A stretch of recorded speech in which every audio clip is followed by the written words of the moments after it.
أعوذ بالله من الشيطان الرجيم. بسم الله الرحمن الرحيم. أولئك على هدى من ربهم وأولئك هم المفلحون. إن الذين كفروا سواء عليهم أأنذرتهم أم لم تنذرهم لا يؤمنون. أولئك دا صفة ولا خلق على هدى وهدايت باندي من ربهم دخل رب طرفنا وأولئك أو دا خلق هم المفلحون هم دی کامیاب دی. ان الذین یقینا آکسان کفرو چائی کفر اکڑو سواء برابر دا علیہم پاغی باندی انذرتهم کتاو یروی دی لرا ام لم تنذرهم یا تاون یروی دی لرا لا یؤمنون دی ایمان نروڑی. پڑھنبنی آیت مبارکہ کے دا خلقو بیان دے چکم خلقو کی 15 صفتونو چی دائی لقبو دا متقیانو. قرآن کریم حکم لگی کہ دنیا کی دی ہدایت یافتہ دی پنی غلار باندی دی او آخرت کی دی کامیابی مندن کی دی. اور پسی آیت مبارکہ کے دا ناکام خلق بیان دے. دا کامیاب خلق بیان اور دا ناکام خلق بیان. کامیاب خلق پا دنیا کے اور پا آخرت کے آسوک دی چاہ متقیان دی اور پائے کہ دا 15 غٹ صفتون دی.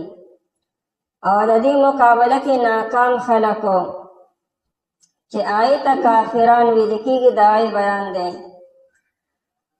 دا شانتی بیان دے چی کم خلق دا قرآن کریم منتقلوی نعمت نا محروم شو نا آغا سو کی نئی تا کافران وی لکی گی. قرآن کریم اولائک علی ہدن اولائک پاربے کے یو لری سیس طرف تے چی اشارہ کی گی دا بعید دا پارا اولائک رازی. اولائک دغا متقیان خلقو چی آئی که دا 15 صفتون دی. نو دا اولائک چی روڑو دا دا دی دا عظمت شان دا وجنا چی ردی شان او مرتبہ دا اللہ جل شانہو پنیز دیر زیادہ اوچت دا. نو اولائک دا خلقو الموصوفون بتلک الصفات الخمسہ کہ چاکہ دا 15 صفتون دی دا خلقو علا ہدن پا ہدایت باندی دی. ہدن دا پاس دا تنوین چی دے دا دا تعظیم دا پارا دے یعنی پا یولوی ہدایت باندی دی. من ربهم دا خپل رب دا جانبنا من ربهم یوی دیتا دا ہدایت پا خپل ندے ملوشوی دا اللہ جل شانہو احسان و شپدی باندی انعام و شپدی باندی ندی انتخاب دا ہدایت دا پاروشو. نا من ربهم یوی لکا سنگ چی پا سور فاتحہ کلو انعمت علیہم تا انعام کرو پائی باندی. دلتا کی موئی چی من ربهم دا ہدایت یافتہ خلق پا خپلا ہدایت یافتہ ندی جوڑ شوی. اللہ جل شانہو دی دا ہدایت دا پار منتخب کرو اور دنی غلار دا پار خواہ کرو. من ربهم دا خپل رب دا طرفنا علا ہدن دی پا ہدایت باندی دی. لیکن تمثیل لے گویا کہ ہدایت یو سرلی دا اور دا ہدایت یافتہ انسان دا ای دا پاس سور دے اور سنگ چیو انسان دا سرلے دا پاس ناستی یو پا سرلے باندی اچت وی اور دین دا سرلی ردا پا قابو کیوی پا کنٹرول کیوی. دارنگی گویا کہ دا ہدایت یو سرلی دا اور دا انسان دا ای دا پاس ناستے او هدایت د سره دی په قابو کې دی او د کلک نیسلی دی. واولئک هم المفلحون. بیا اولئک وی مزید اهتمام شان لپاره چې دا ډیر لوی خلق دی. که دنیا کې کامیاب خلق لیدل غواړي هغه څوک دی چې پای کې دا 5 صفتونه دي. نو اولئک وروړه بیا پسې هم لیکن حصر پیدا شو. قرآن کریم سادم ویلی شو چې په هدایت باندې او کامیاب دي. بیا اولئک وی او بیا پکې هم وروړي ځکه دنیا کې خلق هر چا ته کامیاب وي. دنیا کې خلق سامان والتا او عہدو والتا او رنگ روغن والتا او ملکون والتا او قومون والتا او کثرت تم کامیاب وي. لیکن اصل کامیاب چی دی او حقیقی کامیاب او ہمیشہ کامیاب چی دی سوک دی چپائے کے دا 15 صفتون دی. نو قرآن کریم زکا دوبارہ اولائکا اور پسی منز کے ہم روڑو اور المفلحون یہ زکا معرفہ روڑو چی کامیابی چرا دا منحصر دا پدی خلقوں کی بل سو کامیاب نرم دا خلق کامیاب دے. المفلحون دا فلاح نه دی. فلاح دا لفظ چې دی فلاح په عربی کې کټ کولو ته ویل کیږي او شلولو ته ویل کیږي.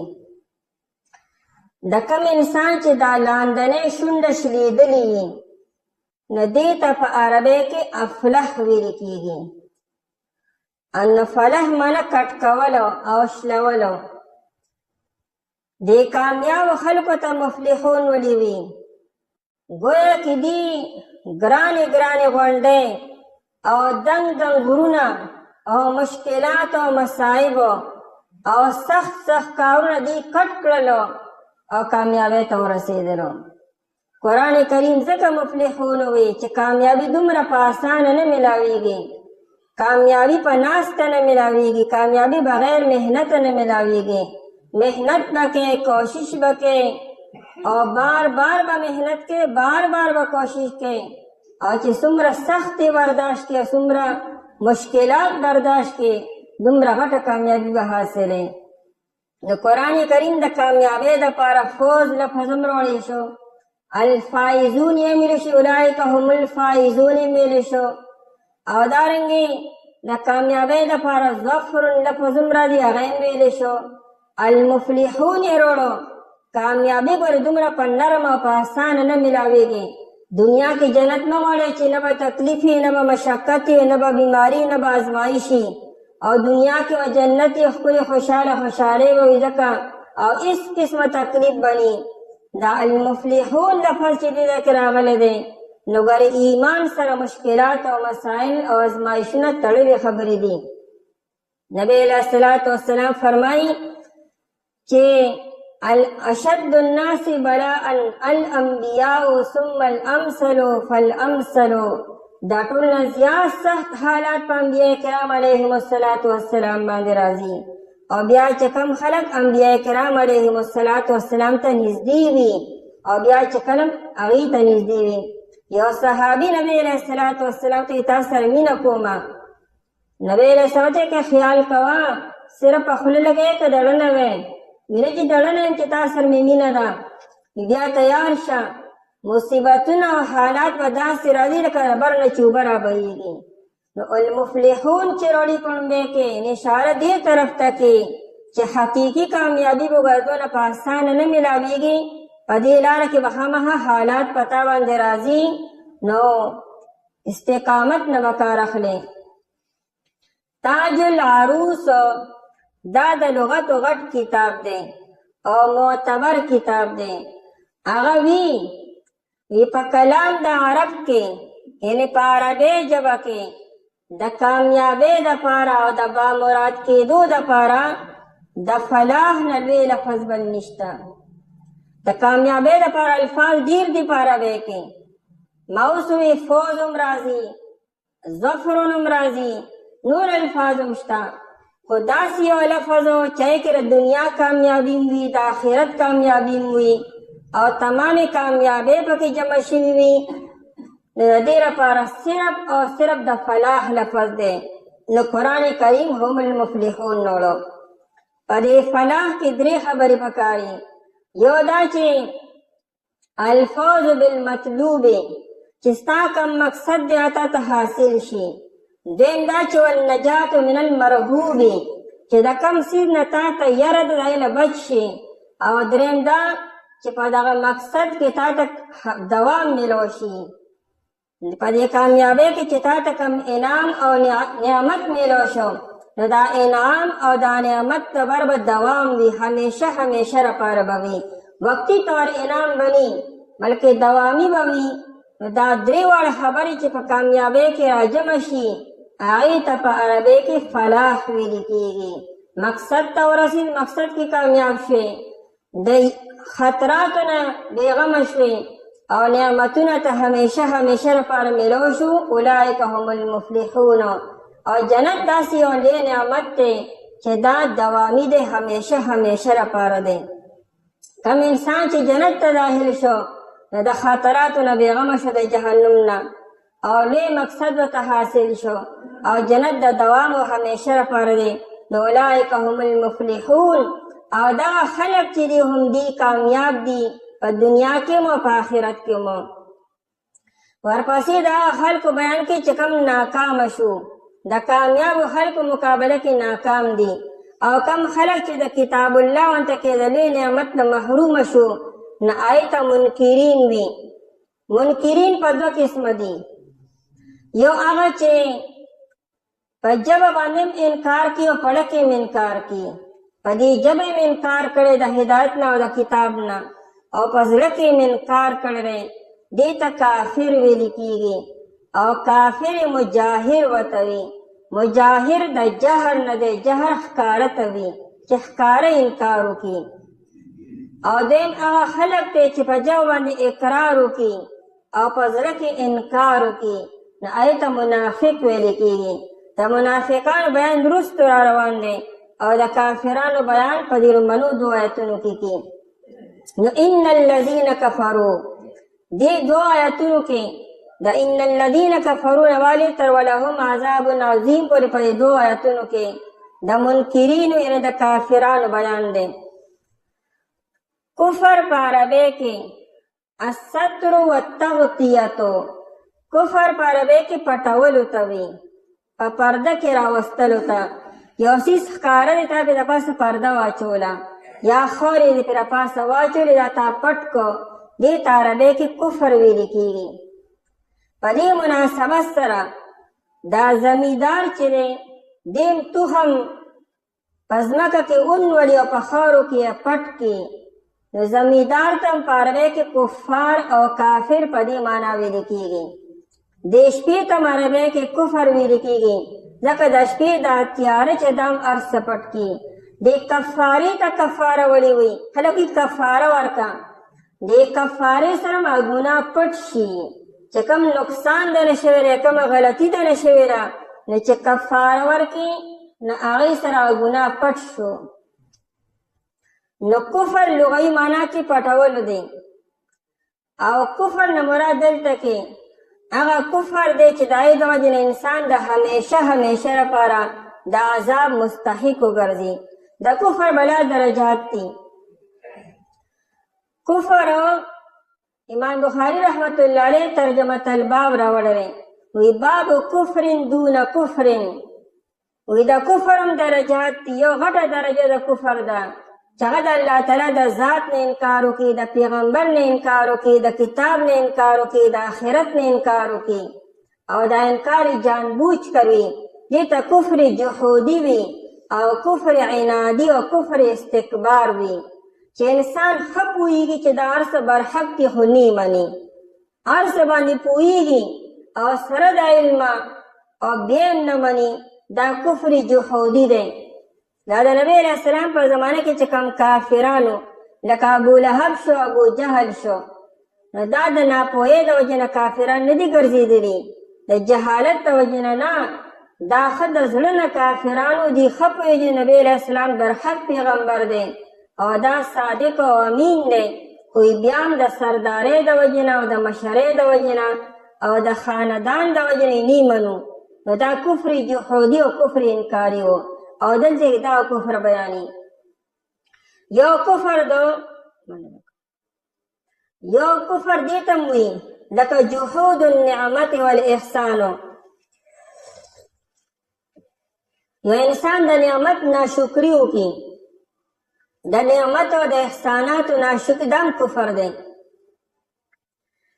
لکه چې کله نور تندر ونیسلو نو پیغمبر علیه الصلاة والسلام فرمایل چې ما نن جهنم ولید ډېر ناشنا خطرناک حالت کې و ډېر خوفناک حالت کې و او ما پکې زنانه ډېرې زیاتې ولیدې دغه خطبې له زنانه هم راغلې وې نبی علیه الصلاة والسلام زوی وفات شو ابراهیم صاحب یو ورځ مخکې سحر نبی علیه السلام په اس باندې کېنه چې تاسو سفر باندې تو لیکن ناسا پر نور تندر ونیسو نبی علیہ السلام په تلوار کې واپس را روان شو او دومره تلوار و چې کور تم لانړو په روانه کې اعلاناتو کې چې راځئ نور تندر نیسلی رضار راشئ زنانم رالی ماشومانم رالو نارینم راون شو زنانه شاته ناستې نبی علیہ الصلاة والسلام وفرمایل چې ما په جهنم کې زنانه ډېرې زیاتې ولیدې بیبیانو تپوس کو د څه وجې نه نو نبی علیہ السلام بکفرهن د دې د کفر د وجې نه بیبیانو تپوس کو یکفرن بالله دې د الله تعالی نه انکار کوي ځکه نبی علیہ السلام نه یکفرن العشیر و یکفرن الاحسان دې د احساناتو ناشکري کوي او بین دا چې دې د خپلو خاوندانو ناشکري کوي او بیا نبی علیہ السلام په خپله وفرمایو چې لو احسنت الى احداهن كله الدهر كله کته بیبیانو کې یو بیبي ټول عمر احسانات وسره وکړي د هغې تمام فرمایشونه پوره کړي لو احسنت الى احداهن الدهر كله که ټوله زمانه د هغې تمام فرمایشونه ته پوره کړي هغه چې تا ته سوي هغه ته پوره کړي او بیا ثم رأت منک شیئا او بیا تا د هغې یو فرمایش پوره نه کړو یا مجبوری و یا بل خبره و خو یو خبر تا راغی پوره نه کړه نو دا سوي وی ما رأیتو وی ما په دې کور کې چې ته ها د ورځ نه دی لیدلی ځان تمخیري کې خپل مور پلار تمخیري کې چې دا ډېر په دې کور باندې باد الوتې ما دې کور چې ته سمه ورځ ونه لیده نو هغه تمام احساناتو هغه څومره زندګي چې دې سړي د هر څه پوره کولو هغه ټول ییر شو د که یو خبره چې نه پورې هغه یادوي نو دا ناشکري د خپلو خاوندانو او د الله تعالی د احساناتو نو دغه حدیث کې نبی علیہ الصلاة والسلام د نعمت ناشکری ته کفر ویلی دی نو دا هغه کفر نه دی چې په دې په وجه باندې به دا زنانه همیشه لپاره ګنې جهنم ته به ځي نه خو دا ناشکري او ګناه ده او د دې ګناه د وجې نه به انسان جهنم ته ځي که الله تعالی ورته معافي ونه کړه او یا دې په دنیا کې معافي ونه وغوښته د دې مطلب دا نه چې دا ناشکري صرف زنانه کې دا مرض په نارینو کې هم دی او په زنانو کې هم دی خو په زنانو کې لږ ورته سیوا دی او په نارینو کې هم شته دی نو دا هم کفر دی چې انسان د نعمت ناشکري وکړي یا د الله تعالی د نعمتونو ناشکري وکړي خو دلته کې هغه نعمت یادي هغه ناشکری او هغه کفر یادي چې هغه انسان په همیشه د جهنم مستحق وګرځي نو ان الذین کفروا بېشکه هغه کسان کفرو چې کفر یې وکړو یعنی انکار یې وکړو نو جلالین ولوي که ابي لهب و ابي جهل لکه ابو لهب شو او ابو جهل شو ابو لهب او ابو جهل کفر کړو دا یو مثالونه دي آیات کې د هغه کافرانو بیان دی چې کوم کافرانو په زندګۍ کې ایمان نه دی راوړی د هغې خاتمه په کفر باندې شوې ده نو د هغې بیان په دې آیت کې دی او مقصود نبی علیہ الصلاة والسلام ته تسلی ورکول دی چې ای پیغمبر علیہ الصلاة والسلام دا ته چې دې ته بار بار دعوت ورکې او ته محنت کې او دې له دعاګانې کې او کوشش کې او ته حریص یې په دې خبره چې دې ایمان نه وړي نو ای پیغمبر علیہ الصلاة والسلام دی به ایمان نه راوړي. نو مقصود دا دی چې ته په دې خفه کېږم او غمجن کېږم او دا مه وایه چې ګنې زما په محنت کې ګنې کمې دی یا ګنې ما دې پویه نه کړو یا ګنې زما په دعوت ورکولو کې څه کمي او څه قصور دی. نو ستا څه قصور نشته خو د دې په قسمت کې ایمان نشته. نو مقصود نبی علیه الصلاة والسلام ته تسلي ورکول دي چې د نبی علیه الصلاة والسلام په محنت او مشقت او په دعاګانو کې او په دعوت ورکولو کې هیڅ قسمه کمی نشته دی. خو د دې په خمیر کې دا کفر پروت دی، د دې په رګ رګ کې او په وینه وینه کې دا کفر اغږلی شوی دی، دی ایمان نه راوړي. نو ان الذین کفروا او هغه کافران نه دي مرادو چې هغوی ته په زندګۍ کې د ایمان دولت نصیب شوی دی، چاته وروستو چاته مخکې. ځکه د اکثرو صحابو چې و نو چا په یو زمانه کې ایمان نه وړی، چا په بله زمانه کې ایمان نه وړلی. لکه ابو سفیان صاحب د فتح مکې په موقع ایمان نه وړو، ټوله زندګي 8 کاله هغه شوه او 14 کاله مخکې دا ټوله زندګي د نبی علیه السلام په مخالفت کې تېره شوې ده. اکرمه رضی الله عنه د ابو جهل زوی ټوله زندګي د نبی علیه السلام په مخالفت کې تېره شوې ده. د ابو سفیان بیبي هند رضی الله تعالی عنها ټوله زندګي د نبی علیه السلام په مخالفت کې تېره شوې ده. الله جل د ایمان دولت نصیب کو. نو آیت کې د هغه خلکو بیان نه دی چې کومو ته ایمان دولت بیا نصیب شوی دی، شروع کې کفر او بیا وروسته د ایمان دولت ورته نصیب هغه نه یادي، بلکې هغه کافران یادي چې د هغې خاتمه په کفر باندې شوې ده او دا د الله تعالی په علم کې وو او دا علم نبی علیه الصلاة والسلام ته نه ورکړی شوی. بس کم کافر چې په کفر کې دنیا نه تو نو نبی علیه السلام به پوه شو چې دې آیت مصداق دی، هغه په قسمت کې ایمان نو. ان الذین کفروا بېشکه کسان کفرو چې کفر یې کړی دی، دا د مغضوب علیهم بیان هم دی. دا مغضوب علیهم شو چې کم خلک په کفر باندې دنیا نه لړلو.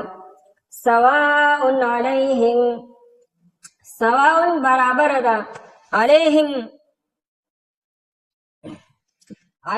په دې باندې. دا سواء په معنا د استواء سره ده، برابر ده علیهم په دې باندې. څه شی په دې برابر دی؟ انذرتهم ام لم تنذرهم، که ته ویرې دې لره او یا ته ونه یرې دې لره. د دې یرول او نه یرول د دې په حق کې برابر دی. دې ته دا دواړه خبرې یو شان دي، بس موږ ایمان نه راوړو. دې د مخکې نه فیصله کړې ده چې موږ ایمان نه راوړو، که ارنګه نو بس نه به راوړي بیا. نو که ته دې ویرې نو بیا هم دې ایمان نه راوړي، او که ته فارام پرېږدې نو بیا هم ایمان نه راوړي. قرآن کریم انذرتهم وی دیونه چې پتا باندې برابر ده. سواء علیک ونه چې برابر ده پتا باندې، علیهم وی په دې باندې برابر ده. اشاره دې طرف ته شوه چې اے نبی علیه الصلاة والسلام دې خو ایمان نه راوړي، خو که بیا هم ته له دعوت ورکوې نو ستا په دعوت ورکولو به تا ته الله تعالی اجر درکړي، ستا په شان کې کمی نه راځي او نه ګنې عبث او فضول کار دی. ته خو به خپله ذمهداري پوره کوې به تر مرګه پورې، خو د دې په حق کې دا مسله ده. او باقي دا ستا محنت کول او مشقت برداشت کول او دعوت ورکول ستا لپاره درجات هم بلندېږي، ستا اجر هم سیوا کېږي. د قیامت په ورځ باندې به بعد انبیاء کرام علیهم الصلاة والسلام راشي چې چا سره به یو کس وي، یو امتي صرف هغه په ایمان نه وړی وي، او بعضې به داسې وي چې یو امتي ورسره هم نه. نو په قیامت پر ورځ به الله تعالی دغه انبیاء کرام ملامته کړي چې تاسو یو تن هم تیار نه کړو، ایله تاسو باندې یو تن ایمان نه وړو. حضرت نوح علیه الصلاة والسلام لږو کسانو ایمان نه وړل، 900 کاله کې 80 کسانو. نو نوح علیه السلام ناکامه نه دی، هغه کامیاب دی، د قوم ناکامه شو. لکه په یو نبي باندې یو تن هم ایمان راونړي نو د نبي دپاره دا قصور نه دی او د هغه درجاتو کې کمی نه راځي. نبی بیا هم نبی دی، کامیاب دی. دلته کې سواء علیهم د دې په حق کې برابر ده. دا بدبخت دي اے حبیبه ستا درجاتو سره اوچتېږي. انذار په عربی کې الاعلام مع التخویف، انذار کې دو معنی وي، یو معنی یارولو او دویم معنی اطلاع او خبر ورکولو، چې د کوم څیز نه یری نو د هغې د راتلو نه مخکې هغه ته اطلاع ورکول او یارولو، دې ته انذار ویل کېږي. لکه یو خطره را روانه ده، یو حادثه را روانه ده، ته یو انسان د مخکې نه خبردار کړي چې لږه ګورې خطره را روانه ده، ځان بچ کړه دی نه، او هغه له د بچ کولو مکم ورکړي، دې ته عربۍ کې انذار ویل کېږي.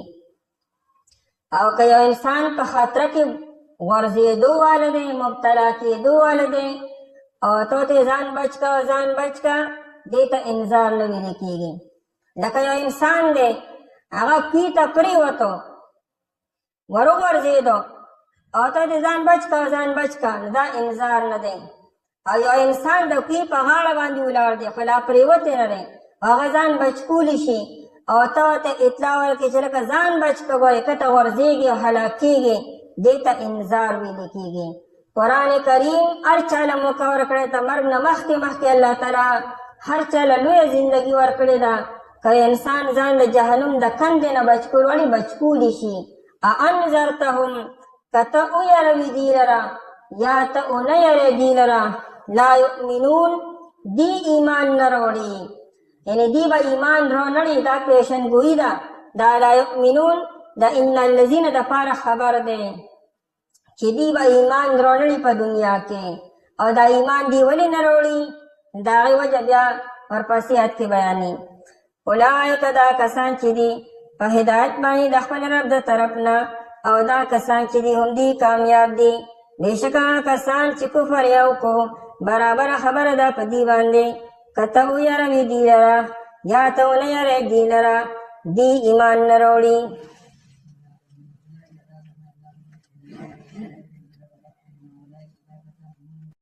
اعوذ بالله من الشیطان الرجیم، بسم الله الرحمن الرحیم. ختم الله على قلوبهم وعلى سمعهم وعلى أبصارهم غشاوة ولهم عذاب عظيم.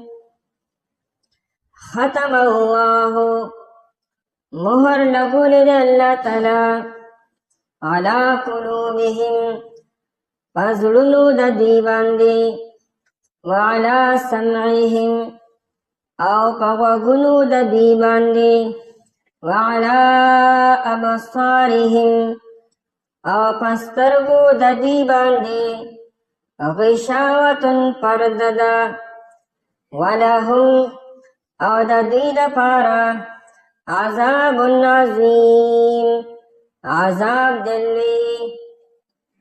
په مخکې آیت مبارکه کې د منکرینو بیانو، چې کم خلکو انکار وکړو د ایمان د راوړو نه، نو د دې په حق کې برابره ده که ته یری او که نه یری، دی اراده د ایمان نه لري او دی ایمان نه راوړي.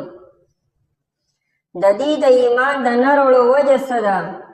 نو هغه وجه په دې آیت مبارکه کې بیاني چې الله جل شانه د دې په غوږونو باندې او په زړونو باندې مهر لګولی دی. نو غوږونه هم بند دي او زړونه هم بند دي، هغوی ته د حق خبره نه رسېدل نه، او په سترګو باندې پرده پرته ده، نو حق پې نه ویني، نو نه دی حق ویني او نه دی حق اوري، او نه د حق باره کې فکر او سوچ کولی شي، نه تدبر کولی شي. نو د دې وجې نه دی ایمان نه راوړي، او د دې لپاره یو ډېر لوی عذاب تیار شوی دی. د آیت د ظاهر نه خو دا معلومیږي چې د دې ایمان ځکه نه راوړي چې د حق لارې بندې شوي دي دې باندې، نه غوږونه کار کوي، نه سترګې کار کوي، او نه زړونه کار کوي. نو ظاهره خبره چې د انسان زړه هغه په پردو کې پټ وي، مهر پې لګېدلی، او غوږونه هم بند وي او سترګې هم بندې دي، نو دې حق نه ویني، نه اوري، او نه سوچ کولی شي، نو دې به څنګه ایمان راوړي؟ نو اشکال ظاهره کې داسې راځي چې دا هو الله جل شانه چې ردی غوږونه بند کړو سترګې ولا پټې کړې او زړونه ولا مسح کړو نو خود به ایمان نه وروړي ایمان به دې څنګه وروړي ردین خدا معلومه چې بنده مجبور دی د الله جل شانه د طرف نه نو بیا د بنده نه د ایمان وروړو مطالبه څنګه کیږي او بیا که د بنده ایمان وروړي نو آخرت کې ردر پر لوی عذاب څنګه دی بیا الله جل شانه حکیم ذات او یو حکیم ذات داسې څنګه کولی شي چې یو طرف ته تا مجبوره کړي او بل طرف ته تا مطالبه کړي چې ایمان نه وروړو او که نه وروړې نو عذاب به درکومه دا خو په ظاهره کې داسې شوه لکه یو سړی ته سمندر ته ورولې او بیا ترې مطالبه کوي چې تا جامې ولې لمدې کړې یو خوا سمندر ته ورویشتی دی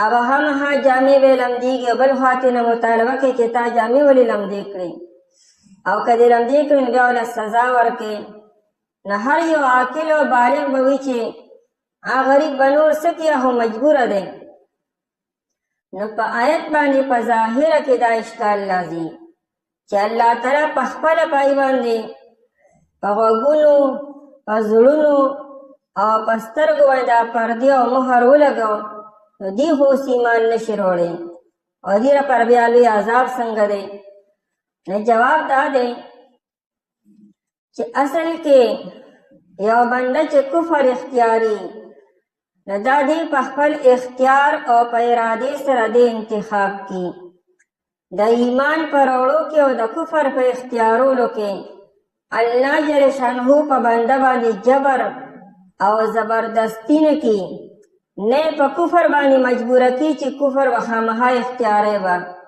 او نه د ایمان پر وړو باندې مجبوره کی چې ایمان وخامها وروړي هر انسانو که ایمان وروړي د هدایت لار اختیاري او که د شیطان منی او د شیطان لار اختیاري او کفر اختیاري نو دا دی په خپل کسب سره او په خپل ارادې سره او په خپل اختیار سره دا کوي چې کله انسان خپل اراده وکړي او اختیار کړي نو بیا د الله جل شانه چونکې خالق ذات دی نو الله جل شانه بیا هغه فعل وجود ته راولي نو بنده اراده کړي او بنده اختیار کړي او د اراده او د اختیار نه بعد خپل وس مطابق کوشش هم کړي وي نو الله جل شانه بیا خالق وګرځي بنده کاسب وګرځي کسب کوونکی وي او الله جل شانه بیا غسیس ته وجود ورکړي نو الله تعالی خالق شي بنده کاسب دی دله چې سزا ورکولی کېږي یا ملامتیا ولا ورکولی کېږي نو دا د کسب په درجه کې او د ارادې په درجه کې او په اراده کې بنده مجبور نه دی دی په خپل زړه سره د خپل ارادې سره دا رسه کوي بل دا چې دا مثال داسې دی چې لکه یو بنده زهر وخوري نو د زهرو اثر دا دی چې انسان به ورسره مري نو بنده په خپل ارادې سره زهر واچي الله جل شانه بیا هغه له مرګ راولي نو زهر د په خپل ارادې سره اچولی دي الله جل شانه بیا خالق وګرځي او د زهرو نتیجه او اثر دا دی چې مرګ راشي نو مرګ ول الله راولي نو دا زهر خوړلو الله جل شانه دا بنده په دې مجبورتي نه چې دا خامخا ته وخوره دا یې په خپل ارادې سره وخوري دلته کې آیت مبارکه کې چې دا کوم مهر ذکر دی نو دا نه چې الله تعالی د شروع نه د ده په زړه باندې مهر ولګو او وروسته الله تعالی بیا پیغمبر راولېږه او وروسته یې کتاب راولېږه او اوس دې اوري نه اورېدی شي او نه پوهېدی شي او نه لیدی شي اصل کې دا بنده چې کله کفر اختیاري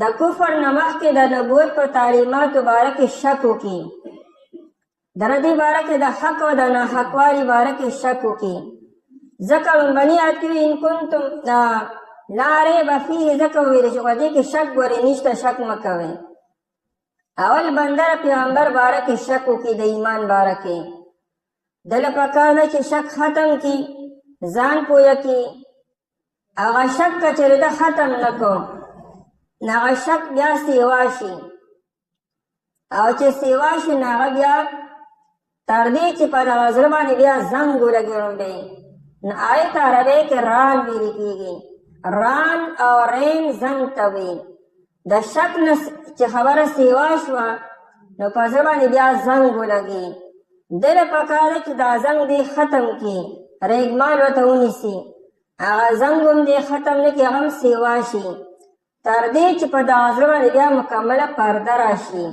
نو آیت غلاف ویل کېږي په دې ځای باندې بیا پرده راشي د زنګ هغه پرده م که چېرې د ختم نه کړه نو د هغې نه پس په دغه زړه باندې بیا کفر تاله ولګي نو که چېرې دا کفر هم د مات نه کړو دا تاله هم د ماته نه کړه نو اخرې کې پې بیا طبع مهر پې ولګي چې دې زړه ته بیا د بار نه تلي نه شي او د دننه نه بار سره راتلی نه شي دې سترګو ته بار نه دننه تلي نه شي او د دننه نه بار سره راتلی نه شي ځکه چې اخرې کې پې مهر ولګېدو د دې ټولو خبرو نه تعبیر قرآن کریم په طبعه سره وکړو دا زنګ د پخپله لګولی دی سبب د پخپله اختیار کړی دی شک د پخپله کړی دی د شک څه خبر نه د پکې شک وکړو د نه خپل عقل استعمال کو نه بصیرت استعمال کو نه فهم استعمال کو پیغمبر داسې هوایي خبرې خو نه کوي پیغمبر سره په هر خبر میں دلیل موجود دی دلیل ته دا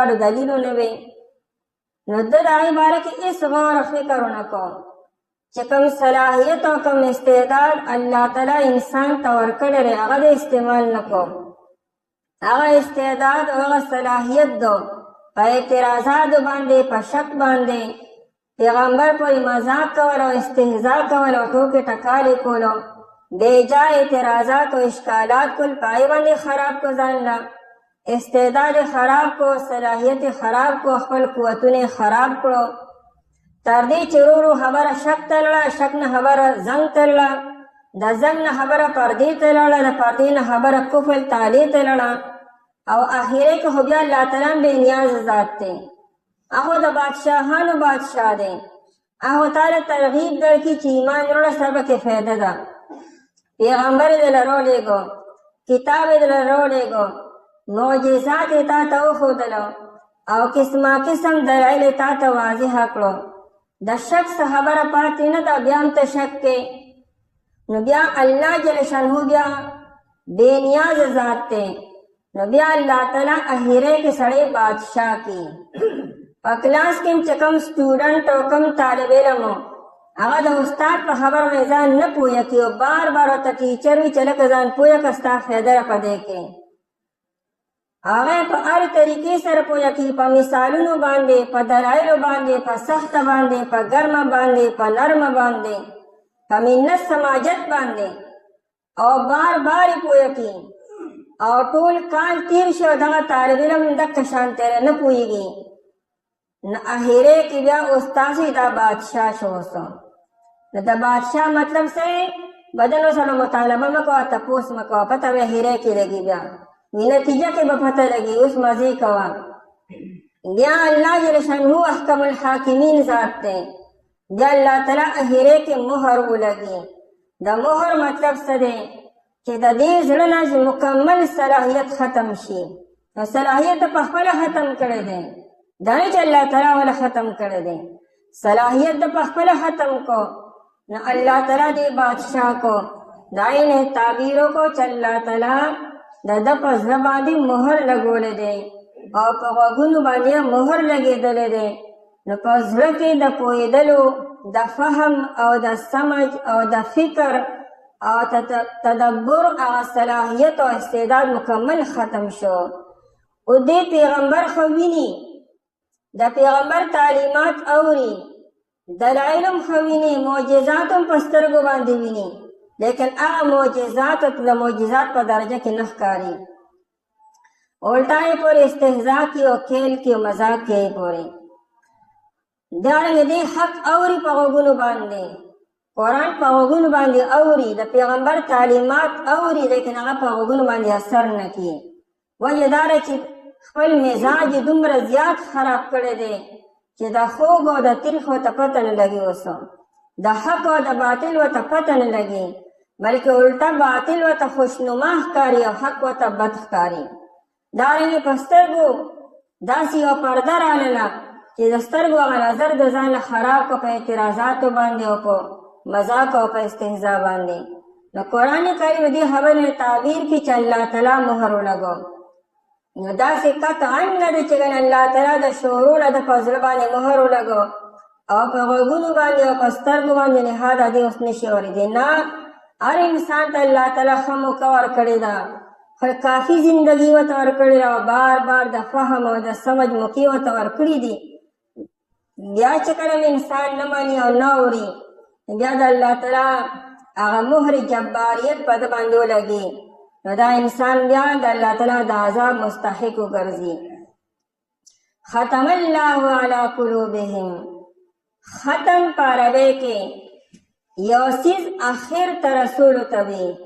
خاتمه، اختتام، وی دا خاتمه ده یعنی اخیرنۍ حصه ده، اختتام دی ختمېدو والا دی. نو ختم په عربی کې انتها ته او آخر ته رسېدو ته او رسولو ته ویل کېږي. ځکه خلک نن د قرآن کریم ختم دی. څه مطلب و؟ هغه د اول نه چې شروع شوی و هغه اوس آخر ته رسېدو والا دی، دې ته ویل کېږي ختم. او ختم سره لازم چې هغه بیا مهر لګول دي. یو خط چې انسان لیکي، یو مضمون لیکي، هغه چې کله اختتام ته ورسي نو هغې کې خلک مهر ولګي. د دې مهر دا فایده ده چې دې کې څوک مداخلت ونه کړي، د ځان نه پکې څوک اضافه ونه کړي، د ځان نه پکې څوک الفاظ سیوا نه کړي. ځکه تا په اخره کې مهر ولګو، نو که اوس ته لیکل کوې نو د مهر نه لاندې به لیکل کوې. نو هغه هر یو سمجدار انسان په دې پوهېږي چې دا حصه د خط حصه نه ده، دا چا اضافه کړې ده. او چې کوم دننه کوم مضمون دی چې دا مضمون هم د دې نه بار نه شي.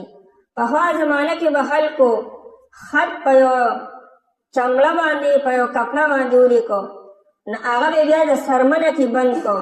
نو د سرمنې هیرې کې چې کوم دغه به کو ګنډله به دا د کاسه باندې به سټمپ ولګو، مهر به ولګو. د دې مطلب دی چې دا به څوک کولاوي نه، که کولاوی دغه مهر به ماتی نو هلغې به یې کولاوخي. نو د مهر او د ختم مطلب دا دی چې په دې کې څوک مزید اضافه نشي کولی او نه ترې نه څه وباسلی شي. دلته کې ختم الله، الله تعالی مهر لګولی دی. تفسیر کبیر وی دا سبب بیانی د ایمان د نه راوړو.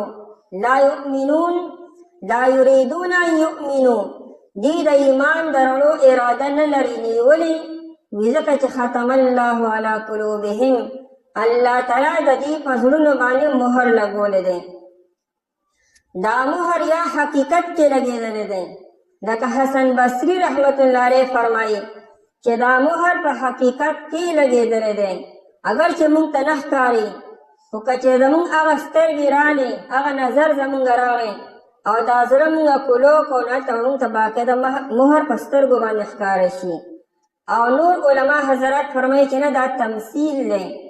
دې ته ویل کېږي تشبیه المعقول بالمحسوس. اوس نه مونږ ته دا مهر ښکاري او نه د سترګو باندې مهر څنګه دی، په غوږونو باندې څنګه دی، په زړه باندې څنګه دی. وی لکه څنګه چې تا ته مهر په یو کاغذ باندې ښکاري، وی دقه شانتې ګویا کې په دې زړه باندې همدغه شان مهر لګېدلی دی. یا ختم الله، ای طبع الله، الله مهر لګولی دی. طبعون او ختمونو. طبعون معنا مضبوطولو، دې مهر سره دا خط مضبوط شي. دې طبیعت ته طبیعت ولوي، دا هم د انسان پخته شوي وي. وی دا زما طبیعت دی، دا بدلیږي نه. ځکه وایي نیچر ناٹ ټو بی چینج. ستا طبیعت به څنګه بدل شي، دا خو ستا طبیعت د شعورو نه را روان دی. د طبعون سره هم هغسې پخته شي او مضبوط شي. ختم الله، الله تعالی مهر لګولی دی علی قلوبهم، په زړونو د دوی باندې. قلوب درې څیزونه ذکر کړي دي. قلوب دی جمع د قلبون ده، ورپسې سمعون دی، او دریم نمبر ابصار. قلوب زړونو ته وي او سمعون غوږونو ته وي او ابصار سترګو ته وي. زړه مقدم کو ځکه چې زړه بادشاه دی د ټول بدنو او دا مرکز دی او دا اصل دی او دا غوږونه او سترګې د هغې آلات او اسباب دي. چونکې زړه بادشاه دی نو ځکه یې مقدم کو مخکې کو.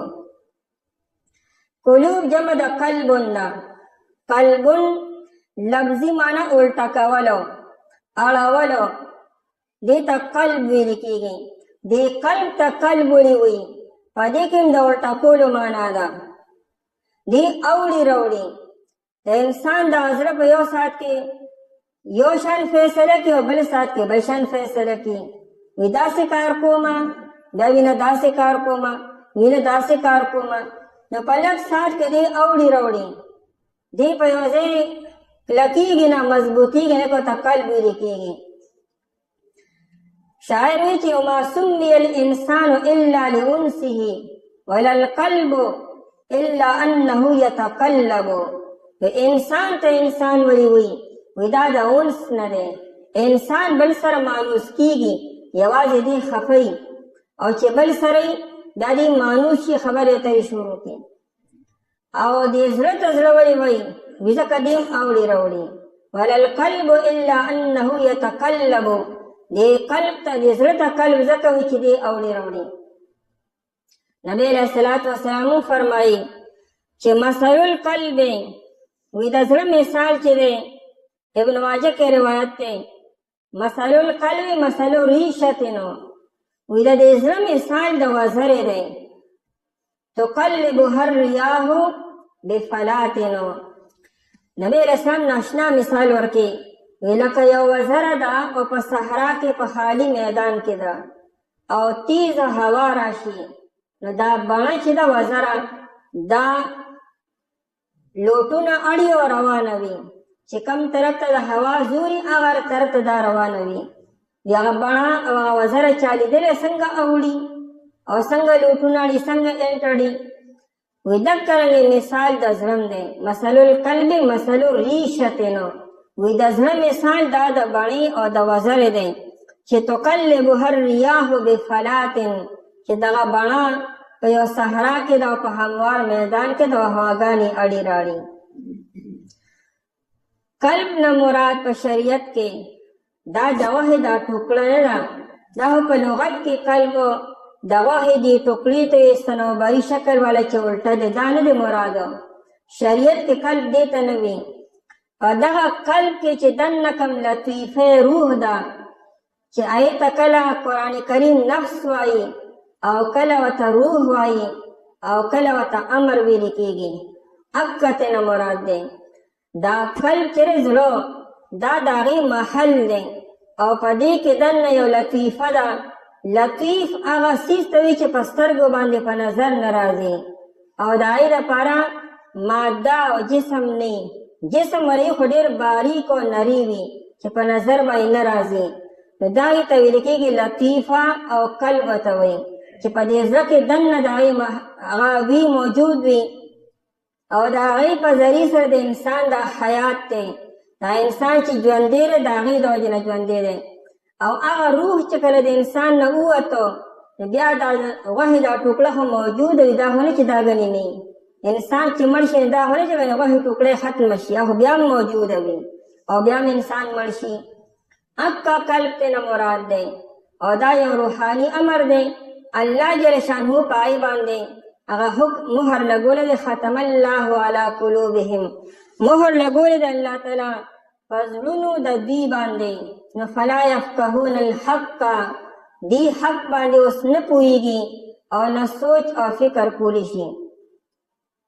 وعلى سمعهم او په غوږونو د دوی باندې دو پیرې اعلی راوړو. د دې مطلب دا دی چې په زړونو باندې ځان له مهر لګېدلی دی او په غوږونو باندې ځان له مهر لګېدلی دی.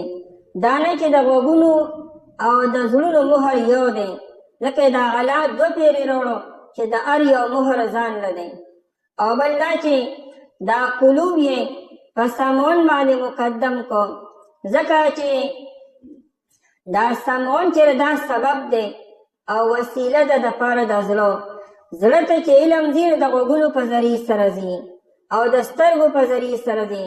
نو زړه مرکز او بادشاه شو، حاصل شو، نو قلوب یې مقدم کو، مخکې کو، او سمون یې ورپسې رستو کو.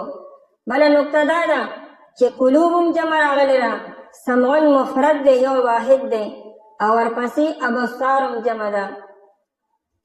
نو وجه دا ده چې دا سمعون دا ګرامیټیکلی دا اصل کې مصدر دی، او مصدر چې دا تسنیه او جمع نه راځي، دا مفرد راځي او دا نورې جمع راځي. په غوږونو د دې باندې، او یا دا چې مواضع سمعهم، په غازینو د غوږونو د دې باندې، وعلى ابصارهم غشاوتن، او په سترګو د دې باندې غشاوتن پرده ده. غشاوه الغطاء، غشاوه او غاشیه پټولو ته وي، انغښتلو ته. دې بړستن تم غاشیه ویل کېږي. دا انسان د ځانه تو کې، ځان پکې ونغاړي او ځان پکې پټ کړي. ځکه هل اتاک حدیث الغاشیه، قیامت ته غاشیه ویل ده. دا به خلق پټ کړي په حوادثو سره او په حالاتو سره. نو غشاوتن پرده ده، په سترګو ردی باندې غشاوتن پرده ده. قلوب مخکې راړو، سمعون یې رستو راړو، او ابصار بالکل په اخره کې راړو. وجه دا ده چې دا قلوب چې دی هر طرف نه خیال او فکر کولی شي. دته د خیال او د فکر د راتو لارې ډېرې دي، د علم د راتو لارې ورته ډېرې دي. په ده کې عموم سیوا دی مخکې کو. ورپسې سمعون دی غوږونه، غوږونه هم د هر طرف نه اورېدل کی، د مخې نه او د شا نه او د هي طرف نه او د ګز طرف نه، پاسه نه او د لاندې شپږو طرفونو نه دي اورېدل کی. او سترګې چې دي دا صرف مخامخ لیدل کی، چونکې دا صرف یو طرف ته لیدل کی، دا ځکه اخره کې راوړو. بلې د سترګو دپاره پرده راوړه، او د غوږونو او د زړونو دپاره مهر راوړو. وجه دا ده چې زړه ته او غوږونو په ذریعې سره د بار نه یو څیز دننه ځي، غوږ په ذریعې سره د بار نه یو څیز دننه ځي، او زړه ته هم د بار نه یو څیز دننه ځي. نو هغې لپاره مهر پکار دی، بندول په ډاټ لګول پکار دی چې د بار نه یو څیز دننه لړ نه شي. او سترګې چې دي د سترګو لپاره یې پرده راوړه. د هغې وجه دا ده چې موجوده ساینس هم دا وایي، او قرآن 1400 سال مخکې دې طرف ته اشاره وکړه. دا موږ چې څه وینو، زموږ د سترګو نه شعاګانې وځي او دا په هغه څیز باندې پرېوځي، او بیا چې موږ ته واپس راشي، موږ تاثیر په نظر باندې راځي. نو چونکې د سترګو دپاسه پرده راغله، نو اول به د سترګو نه شعاګانې بار به وځي، نو بیا به واپس راځي. نو د سترګو دپاسه یې پرده راغله چې ګویا کې سترګو کې د دننه نه یو څیز بار راوځي. هغې لپاره پرده پکار چې دننه له بار سره نه شي. او د زړه دپاره او د غوږونو دپاره ډاډ پکارو، مهر پکارو چې د بار نه یو څیز هغه دننه لاړ نه شي. د غشاوتن پرده ده. ولهم عذاب عظیم، او د دې دپاره عذاب لوی دی. دا په خپله دې کفر اختیار کړلی، په خپله دې د کفر انتها ته رسېدلي دي. دې لپاره مجازات پکار دی، سزا پکار ده. هغه سزا ول الله تعالی په آخرت کې لویه تیار کړې ده. صرف عذابون کافي و، قرآن عظیم و لوی ګناه او لوی عذاب. دا د کیفیت او د کمیت په دواړو اعتبار سره عذاب دومره سخت عذاب دی چې قرآن کریم صرف عظیم و، یعنې د هغې تاسو په دنیا کې تصور هم نشئ کولی چې به څومره لوی عذاب وي. څنګه چې د الله جل شانهو جلال او د الله عذاب ډېر زیات دی، د دغه تیار کړی شوي عذاب به څومره لوی وي، وي د هغې اندازه به تاسو په خپله ولګوئ چې څومره لوی عذاب به وي. ولهم عذاب عظیم، او د دې لپاره عذاب عظیم هغه لوی دی. مهر لګولی دی الله تعالی په زړونو دې باندې، او په غوږونو دې باندې، او په سترګو د دې باندې غشاوتن پرده ده، او د دې لپاره عذاب لوی دی. اعوذ بالله من الشیطان الرجیم. بسم الله الرحمن الرحیم. ومن الناس من يقول آمنا بالله وباليوم الآخر وما هم بمؤمنين يخادعون الله والذين آمنوا وما يخدعون إلا أنفسهم وما يشعرون ومن الناس او بعضی د خلقنا من ها سوګدي یقولو چوای آمنا بالله من ایمان روڑ دے پا اللہ تعالی باندے وبالیوم الآخر او پروزی رستنے باندے وما هم بمؤمنین او حال دارے چه ندی دی ایمان روڑن کی یخادعون اللہ دی دوکور کمی اللہ تعالی تا والذین آمنوا او آکسانو تا چیمان روڑے دے وما یخدعون او دی دوکنور کمی الا انفسهم مگر زانون خپلوتا وما یشعرون او دی احساس نلری پمخ کے رکو کے دا متقیانو خالص و مومنانو بیانو پا پینزو آیتونو کے او دائی نرستو کارا منکرین چه کافران و توی دائی بیانو پا دو آیتونو کے اوس په دې رکوع کې 14 آیاتونه دي او په دې کې د یو دریم قسم بیان دی چې دا نه په ظاهره کې کافران دي او نه حقیقت کې مؤمنان دي دې ته منافق او منافقان ویل کېږي چې په ظاهره کې مؤمنان دي او په حقیقت کې او په باطن کې دا کافران دي په ژبه باندې ایمان او اسلام ظاهري او ځان مؤمنانو کې حسابي او بعضې اعمال هم د مؤمنانو اختیاري او په زړه کې یې کفر دی عقیده د کفر د ایمان او اسلام یې په زړه کې نشته نو دا یو دریم قسم او دریم فریق شو چې دې ته منافقان ویل کېږي د منافق دا نوم دې له قرآن کریم ورکړی دی او احادیثو کې هم دې ته منافق ویلی شوی دی قرآن کریم مستقل سورت المنافقون د دې باره کې نازل کړی دی په پارا نمبر 28 کې قرآن کریم مختلف مقاماتو کې د دې ذکر تفصیلا کړی دی لکه په سوره توبه کې په 10مه سپاره کې د دې ذکر ډېر تفصیلا شوی دی په سوره احزاب کې هم د دې ذکر راغلی دی او نورو مختلفو مقاماتو ځایونو کې د دې ذکر کله اجمالا او کله تفصیلا شوی دی مکی دور کې منافقان نو په دغه 14 کاله کې یا 12 کاله کې مکی دور کې منافقان نو بلکې هلته د کفر غلبه وه بعضې مؤمنان مسلمانان چې حقیقت کې خالص مؤمنان وو هغوی کمزوري وو هغوی به په ظاهره کې ایمان نه ښکاره کو لیکن زړه په ایمان باندې کلک او مضبوط و دا نفاق او منافقت دا په مدینه منوره کې بیا پیدا شو او د هغې بنیادي وجه دا وه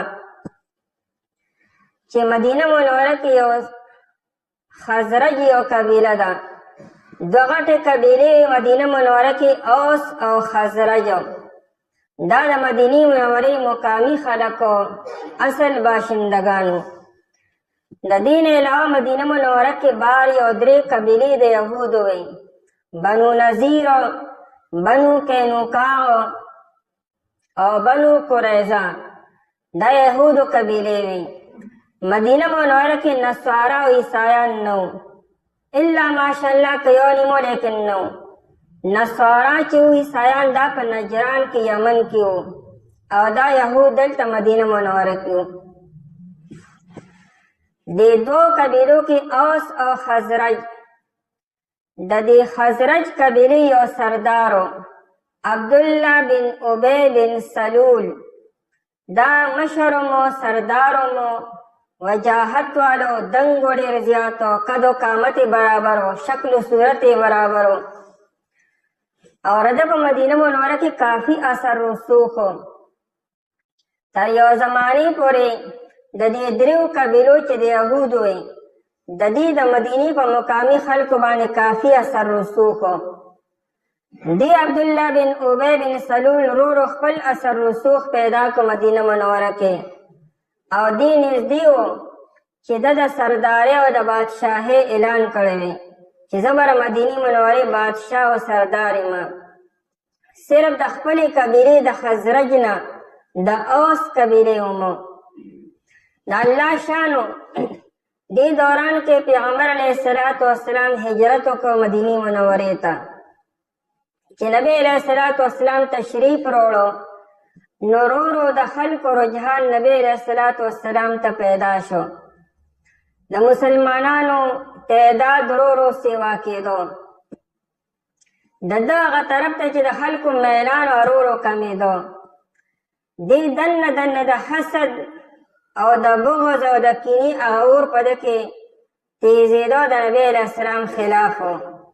خو دې په دې تمه په دې امید و چې نبی علیه السلام مهاجر دی، یو څو مهاجرین ورسره راغلي دي، کېدای شي داسې یو حادثه راشي او داسې حالات راشي چې د مدینې منورې خلک به دې پرېږدي او دې به بیا د دې علاقې نه بل خوا لړ شي. دې په دې امید او په دې تمه باندې و. د الله شانو چې غزوه بدر وشوه او د بدر دا جنگ داسې یو جنګ و چې د په دې سره دې په هغه امیدونو باندې هغه اوبه واوړېدې. اسلام مستحکم شو چې د مکې غونډه کې خلکو ته شکست ورکو، 70 لوی سرداران قتل شو. دا دې دا چا تمه او چا امید چې داسې به وشي. نو په دې سره د هغه مکمل سرداریم ختم شو، ځکه چې اکثر خلک مسلمانان شو د مدینې منورې. د به ټایم په ټایم باندې بیا هغه خپل نفاق ظاهروه. د دې نه مخکې د خپل نفاق نه دی ظاهر کړی چې ته په خاص موقعو باندې. بخاري شریف کې روایت دی، عتبان ابن مالک رضی الله عنه یو صحابي دی، دا هم د خزرج قبیلې دی. د ده کور د مدینې منورې نه بارو. د ده د کور او د نبی علیه الصلاة والسلام د جومات په منځ کې یو خوړ و، یو وادي وه. نو کله به چې باران وشو نو خوړ به راغی، نو بیا به دې جومات ته نشه رارسېدی مانځله. بل د ده په سترګو کې کمزوري وه، نظر یې پوره نه لګېدو. نو د نبی علیه الصلاة والسلام ته وایي چې حضرت تاسو یو ورځ زمونږ کور ته راشئ چې هلته تاسو مونځ وکئ. نو بیا به زه هغه ځای کې مونځ کوم، خپل کور والا ته به مونځ ورکوم. د ده په محله کې مې یو وړوکی غوندې جومات و. د نبی علیه السلام د جومات نه علاوه په مدینه منوره کې 9 جوماتونه نور ومو. نو دوی به خپلې جمع هم کولې، خو مقصود یې دا و چې زه په خپل کور کې جمع به ورکوم. نبی علیه الصلاة والسلام ورسره وعده وکړه چې زه به درشم. بیا یو ورځ نبی علیه الصلاة والسلام ځان سره یو څو صحابه واغستو، په هغې کې ابوبکر صدیق رضی الله عنه نور حضراتو. نبی علیه السلام روان شو. یو ځای کې دا منافقان ناستو، د عبدالله بن ابی بن سلول هم ناستو. د دې دا نفاق لا پوره ظاهر شوی نو. نبی علیه السلام په خوا کې تېرېده، په سورلی باندې سور و. نو هغه ځای کې چې څنګه دې تېرېدل، نو د منافق وی چې لږ لرې به تېر شوی وی، دا څه خاورې او دوړې دې په موږ باندې راوستې. حالانکې خاورې او دوړې بلکل نه وی، پر د هغه انتقام و، هغه حسد و، هغه بغض و، د هغه اظهار یې وکړو. نبی علیه السلام سره چې کم صحابه و، په هغې کې یو تن ورته وی، هغه د سره بد خبرې تیزې کړې، د بدتمیزي وکړه. قریب و چې دواړه فریق خپلو کې انخته جنګ راغلی وی. نبی علیہ السلام جنگ او رفع دفع کو روان شو، په طبیعت خراب شو، د خفګان آثار پې رالو. هلته چې د عتبان ابن مالک رضی الله عنه کور ته ورسېدو، عتبان ابن مالک رضی الله عنه کتل چې نبی علیہ السلام خفه دی، نو پوه شو چې په لاره کې څه واقع راغلې ده. نو د ملګرو نه به یې تپوس کړي چې څه چل شی راغی، به ورته ویلي چې دا شان چلو شو. نو د عتبان ابن مالک په خپله د عبدالله بن ابی بن سلول د قبیلې سړی دی، خو کلک مسلمان دی، مخلص. نو هغه ورته ووایي چې حضرتو مه خفه کېږئ په دې باندې، ستاسو د راتلو نه مخکې د ده په دې مدینه منوره کې یو راج یو نوم او سرداري وه د ده، د دې یو لوی مقام او ستاسو په راتلو سره هغه د دغه ټول سرداري او راج هر څه ختم شو. نو دې هغه حسرت او هغه افسوس او حسد هغه اور ده کې راوچت شوی دی. نو دې هسې تاسو یې خیر پې نه لګئ، نو که د حدیث سوایي یا بد رد وي یا د باندې مسله راځي، نو تاسو په دې خبره مه خفه کېږئ. نو د مدینې خلک هم په دې خبره پوه شي چې د حسد هغه اور ده کې تیز شوی دی. په یهودو کې یو لوی کافر بلو، هم د ده ملګرو کعب بن اشرف، دا هم لوی منافق په یهودو کې. د بدر په جنگ سره د دې هغه ټول امیدونه ختم شو، بیا رو د دې نفاق به رو ښکاره کېدو.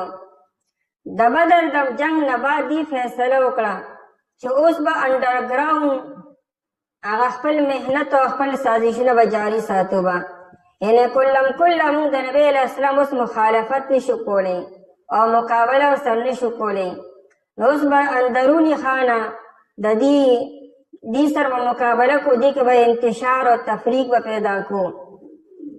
نو موقع باندې دې نفاق به بیا ظاهرېدو، لکه د احد په جنگ کې د دې نفاق څه درجه کې ظاهر شو، بیا د غزوه خندق په موقع باندې ظاهر شو، او زیات نفاق چې ظاهر شوی دی هغه د تبوک په جنگ کې بیا ظاهر شو. تبوک یو داسې واقعه شوې ده، سورې توبه کې به انشاءالله 10مه سپاره کې به تفصیلا د دې احوال بیانېږي به چې د ډېرو منافقانو پته ولګېده. دا رئیس المنافقینو دین د نفاق په حالت کې د دنیا نه لړو، چې مړ شو. نبی علیہ السلام سره ډېر د خیر معامله وکړه، حالانکه د نبی علیہ السلام ته ډېر زیات نقصان رسولی دی. د نبی علیہ السلام په پاک دامنه بیبي په عایشې رضی الله تعالی عنها باندې تهمت ولګو، الله جل شانو د برات او آیتونه راولېږلو. دارنګې دا چې کوم لوی جنګونه شوي دي دا د ده د وجې نه شوي، د نفاق د وجې نه. بهرحال بیا نبی علیه السلام د سره د خیر معامله وکړه، خپله کورتۍ وباسله، دلې ورکړه، او د ده په کفن کې شامله شوه. نبی علیه السلام پې جنازه م وکړه. عمر رضی الله عنه منې کو، لیکن نبی علیه السلام وفرمایه چې نه، بیا الله تعالی آیتونه راولېږه ولا تصلي علی احد منهم مات ابدا ولا تقم علی قبره. د نبی علیه السلام په دې فعل باندې ډېرو منافقانو بیا توبه م وباسله، هغې صحیح کلک مسلمانان شو.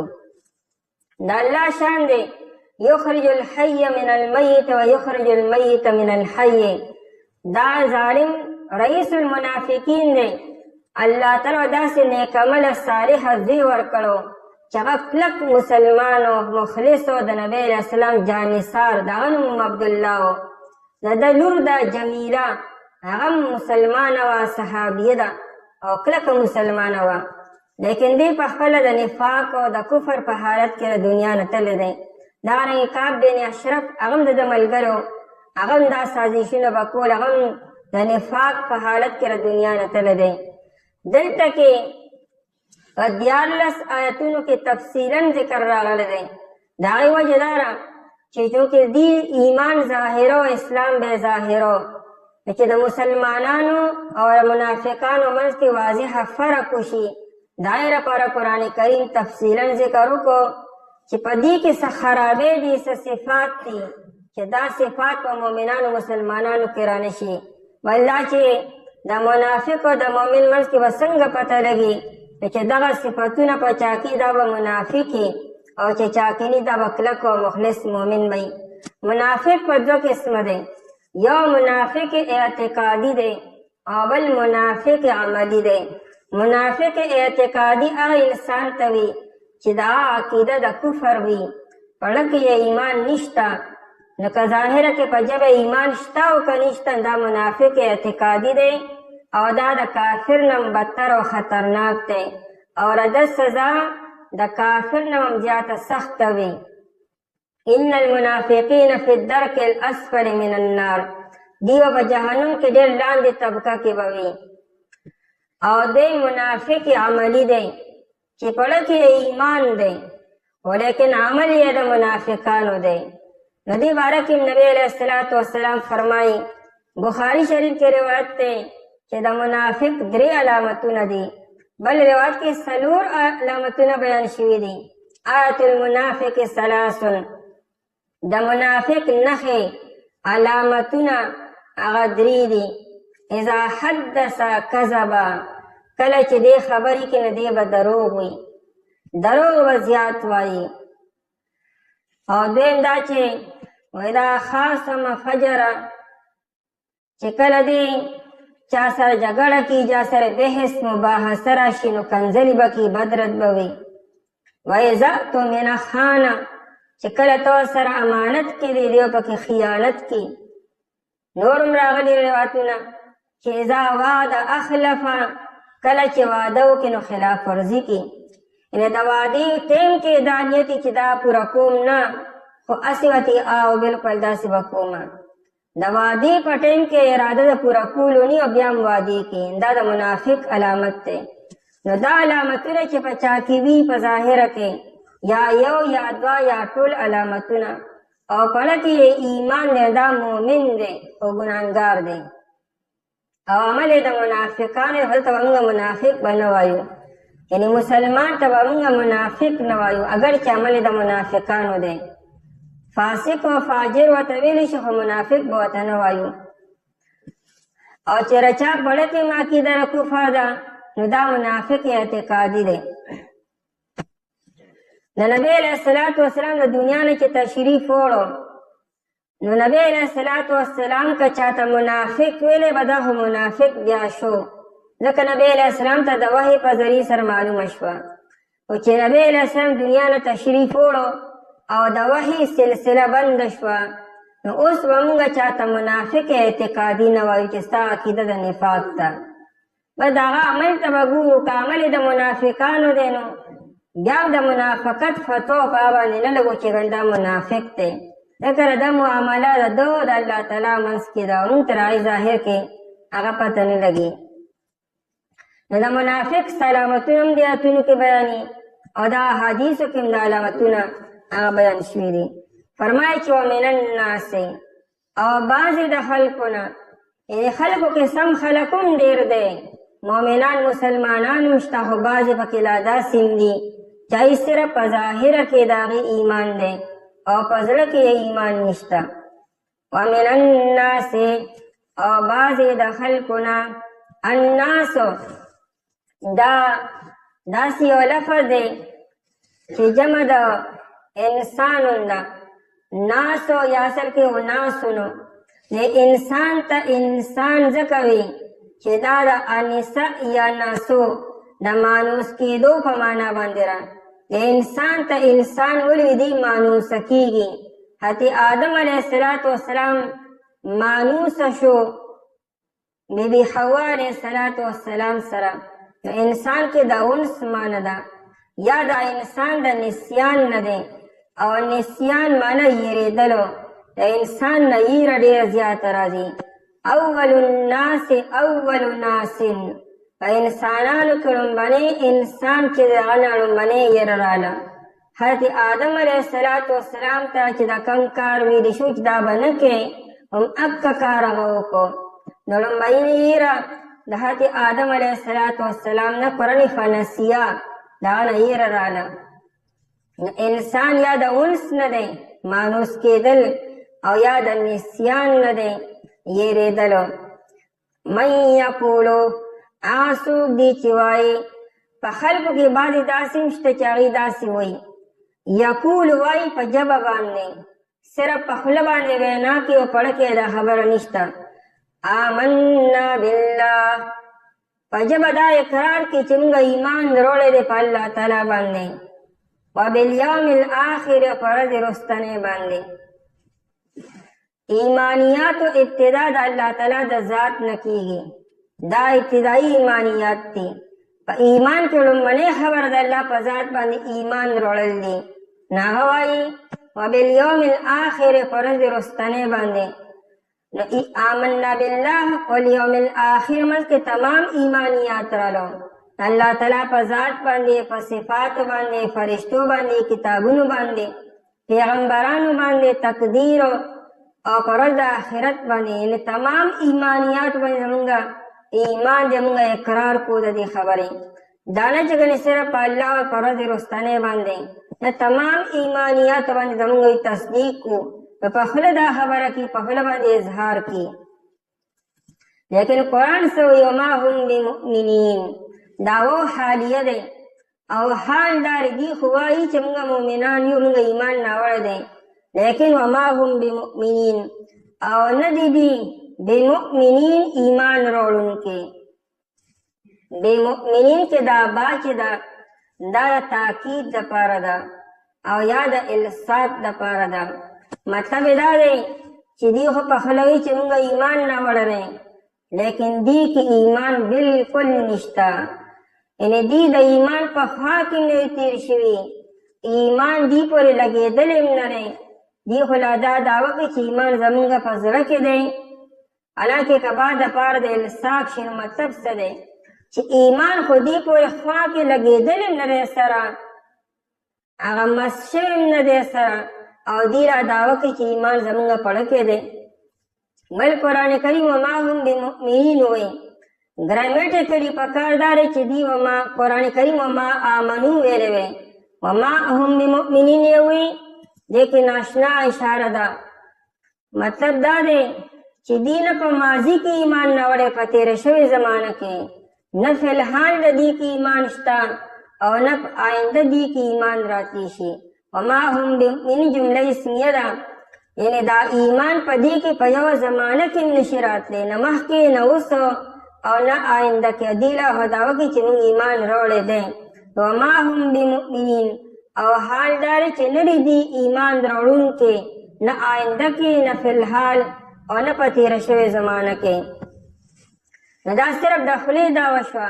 په پړه کې یې ایمان نشته دې دا اظهار ولې کو نو دا د مفاداتو لپاره یو خو دا چې د نبی علیه الصلاة والسلام نه د مسلمانانو د ملامتیا نه ځان بچ کو چې هغوی موږ ملامته کینه او دویم دا چې اغراضو لپاره چې زه مسلمانانو ته څه میلاوي نه موږ ته به هم میلاویږي به شاه عبدالعزیز محدث دهلوي رحمه الله دې کې فرمایي چې دې خلکو د دنیا نفع هغه غوره کړه د آخرت په نفع باندې دا ځکه په خوله یو څه یې پړه کې بل څه او دویم دا چې د آخرت نفع دې ډېره څه ښکارېده نه او دریم دا چې دی د دنیا دا معمولی ضرر چې دی دا د آخرت د ضرر نه لوی وګڼو حالانکې آخرت کې دې لپاره ډېر سخت عذاب تیار شوی دی هغه دې ته نه ښکارېدو او د دنیا هغه معمولی ضرر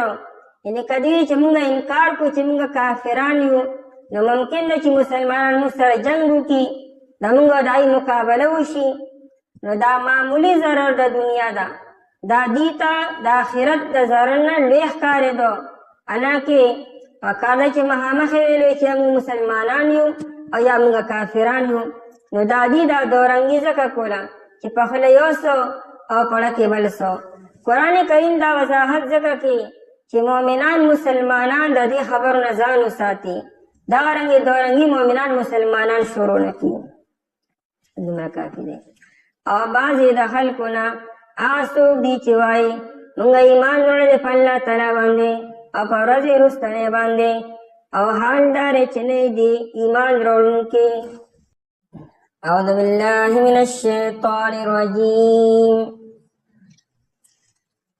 بسم الله الرحمن الرحيم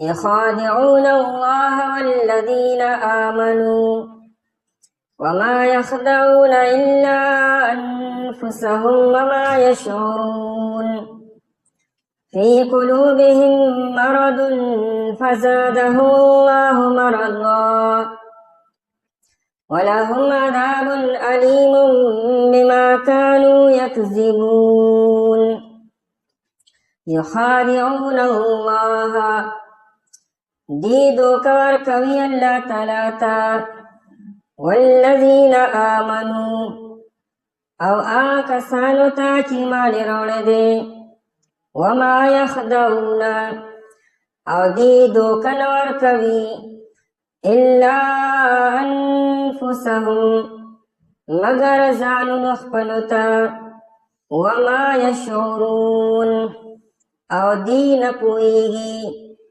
فی قلوبهم مرض پزړونو د دوی کې یو لوی مرض دی فزادهم الله فزیات کو د دې دپاره الله تعالی مرضا مرض لرا ولهم عذاب علیم او د دې دپاره عذاب دردناک دی بما كانوا یکذبون په سبب د دې چې دی با دروغ ویل مخکې آیت مبارکه کې د منافقانو ذکر شروع شو چې دی دعوه وکړه موږ ایمان راوړی دی قرآن کریم رد وکړو په دې باندې چې دی ایمان نه دی راوړی او نه دی ایمان راوړونکي دي اشکال پیدا کېدو چې دی خو وایي چې موږ ایمان راوړی دی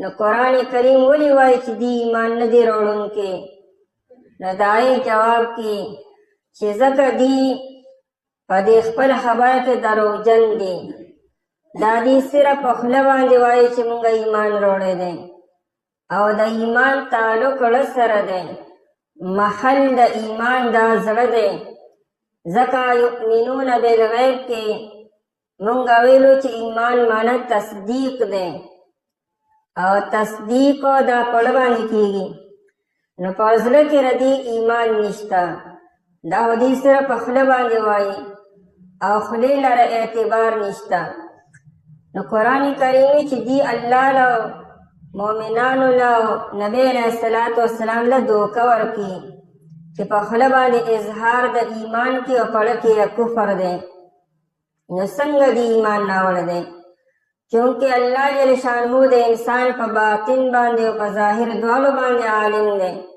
نو الله تعالی ردی د باطن خبره ښکاره کړه چې دی ایمان نه دی راوړی او دا دی چې سوای نو په دې باندې دوکه کېږي ما دا دی خلکو له دوکه ورکړي چې موږ ایمان راوړی دی او دا دوکه چې دی ورکړي دا د خپلو اغراضو دپاره په خوله چې ایمان ظاهري د دې څه غرضونه دي یا خدا چې مای غنیمت مقصود دی او یا دا چې د مؤمنانو مسلمانانو د ملامتیا نه ځان بچ کړي او یا دا چې اسینه نبی علیہ السلام او مؤمنان یو ورځ موږ سره جنگ شروع کړي څنګه چې کافرانو سره شروع کړی دی نو دا غرضونه دي ته مخې ته دي ځکه په خوله باندې ایمان ظاهري او په زړه کې ایمان نشته دویم دا چې دی ډېر دروغجن دي بار بار دروغ وایي نو د هغې د وجې نه قرآن کریم دې لپاره وایي چې دردناک عذاب تیار دی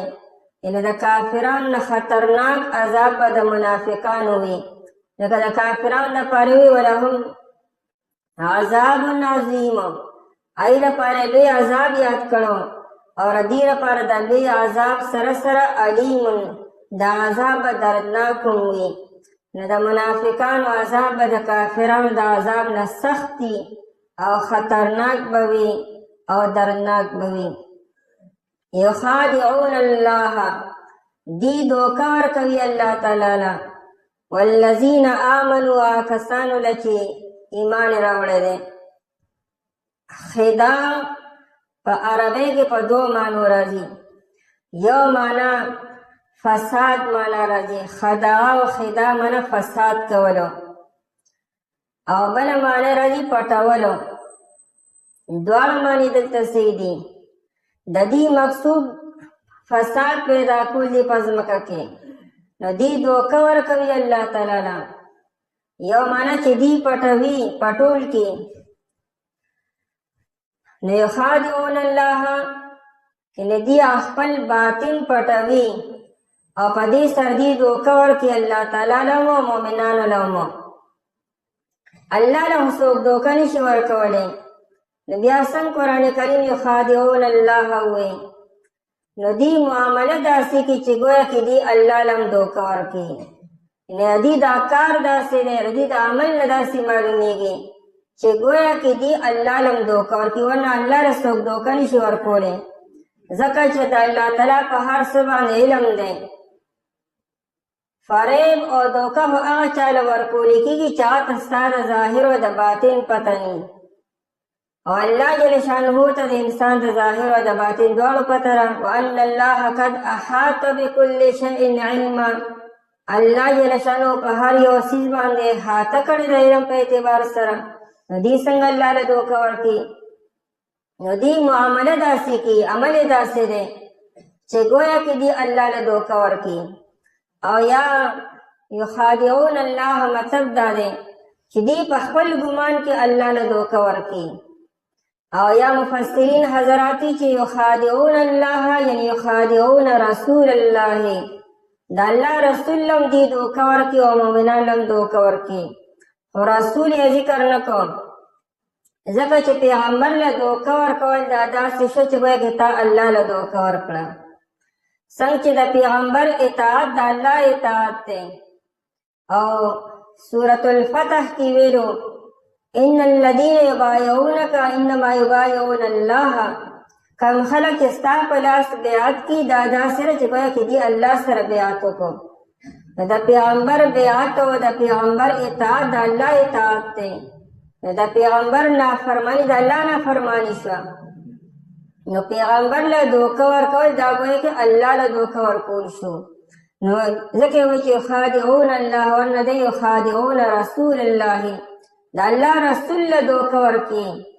او یا ښه تفسیر دا دی چې د الله دا ذکر د برکت دپاره او د اطمینان دپاره شوی دی. حقیقت کې دې دوکه مؤمنانو له ورکوي، خو د الله نه مخکې د مؤمنانو نه مخکې د الله ذکر د برکت دپاره وکړو. لکه څنګه چې د مال غنیمت په بیان کې قرآن وی واعلموا انما علمتم من شيء فان لله خمسه وللرسول ولذي القربى. نو مال غنیمت خو بیا د نبی علیه السلام په کیسه یا به د مؤمنانو د فقراو غریبانانو به وي، هلته کې به د الله ذکر وکړو، د الله پکې پنځمه حصه ده. نو الله تعالی خو مال غنیمت څه کوي؟ نو دا ذکر د الله دا ذکر د برکت دپاره دی. نو دلته کې د الله دا ذکر د برکت او د اطمینان دپاره شوی دی، ورنه حقیقت کې دوکه دې مؤمنانو له ورکوي. یخادعون الله، دې دوکه ورکوي الله تعالی لره.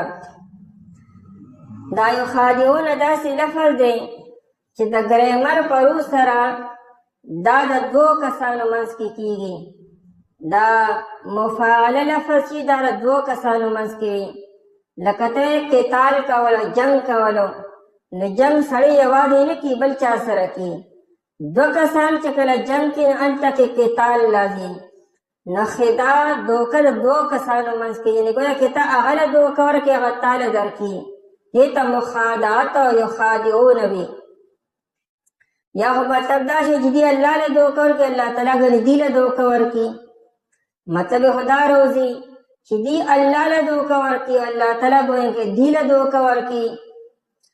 نو الله تعالی خو چا له دوکه نه ورکړي، وجه دا ده چې دا دوکه څه صفت نه دی، دا یو عیب دی چې په چا کې وي، او الله تعالی د هر قسم عیب نه پاک دی. دین دا چې الله تعالی ته دوکو ورکولو ضرورت نشته دی. دوکه عام طور انسان هغه چاته ورکوي چې هغه باندې یې قابو نه وي، مخامخ نشي ورتلی، هغه له مقابله ورسره نشي کولی، نو هغه له بیا خلک دوکه او چالبازي ورسره کوي. نو الله تعالی خو د چا نه یریږي نه، نه چا پروا ساتي، نه چا نه مجبوره دی.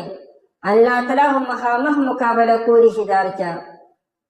یو خدا چې دوکه د الله لپاره ښه نه ده، صفت یې ښه نه دی، او بیا دا چې الله تعالی چاله دوکې سره ورکړي مخامخ یې ولې نه نیسي او مخامخ ولې عذاب نه ورکړي. نو دا جواب دا دی چې دا یو خادعونه کې دا کوم معنا چې موږ وکړه چې یو بل له دوکه ورکولو، نو دا په هر ځای کې نه کله کله دا د دغه مشارکت د معنی نه خالي وي. یعنې مطلب دا چې په معنا د یخدعونه سره وي، یعنې دی خو الله له دوکه ورکړي خو الله تعالی دی له دوکه نه ورکړي. الله تعالی سره دوکه مناسب نه ده.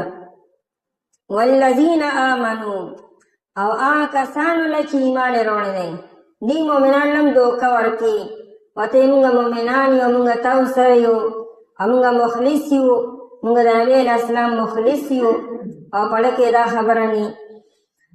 وما یخدعون او دی دوکه نه ورکوي الا انفسهم مگر ځانونه خپلو لره. حصر یې پیدا کو دین الله له دوکه ورکړي نه پیغمبر له دوکه ورکړي نه مؤمنان له دوکه ورکولی شي. دوکه دی صرف خپل ځان له ورکړي. دی ځکه وایي چې الله له خاص هم دوکه نشي ورکولی، الله ته هر دي هر څه معلوم دی. پاتې شه نبی علیه السلام او یا مؤمنان شو نو نبی علیه السلام ته شروع کې د علم نه ورکړی شي چې منافقان څوک څوک دي.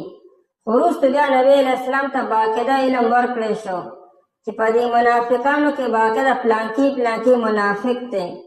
نبی علیه السلام ته باینیم ویلی شو پلانکي منافق دی پلانکي منافق دی. انشاءالله تعالی را بشي سورة توبه کې.